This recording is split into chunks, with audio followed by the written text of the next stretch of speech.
Hi hello welcome to Subhashini talks.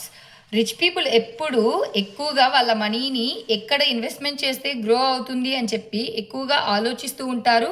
అలాగే వాళ్ళు ఏ డబ్బునైతే సంపాదిస్తున్నారో ఆ డబ్బే మళ్ళీ ఇంకాస్త డబ్బుని సంపాదించి పెట్టేలాగా వాళ్ళు ఇన్వెస్ట్మెంట్ అనేది చేస్తారు. అందువల్ల రిచ్ పీపుల్ ఎప్పుడు రిచ్గానే ఉంటారనమాట. ఎలాంటి ఖర్చులు వచ్చినా ఎన్ని అవాంతరాలు వచ్చినా కూడా వాళ్ళ మనీ అనేది ఎప్పుడు రొటేట్ అవుతూ గ్రో అవుతూ ఉంటుంది.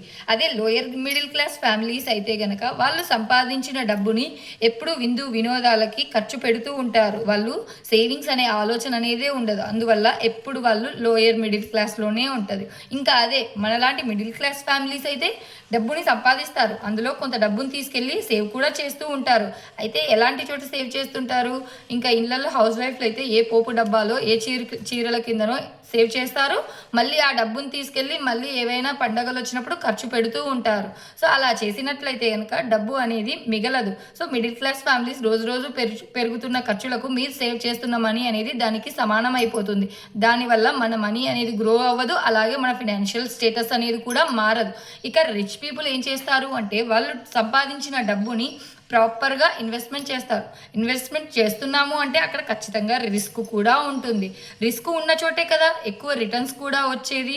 అయితే గనక మన ఫినాన్షియల్ స్టేటస్ ఏంటి, మనం ఎంతవరకు రిస్క్ని బేర్ చేయగలం అనేది ఆలోచించుకొని మనం మన డబ్బుని మనకు తగిన విధంగా ఇన్వెస్ట్మెంట్ అనేది చేసుకోవాలి. అప్పుడు మన మనీ అనేది కూడా గ్రో అవుతుంది, మన ఫినాన్షియల్ కండిషన్ కూడా గ్రో అవుతుంది అన్నమాట. మీకు నచ్చినట్లయితే లైక్ చేయండి, షేర్ చేయండి, సబ్స్క్రైబ్ చేయండి.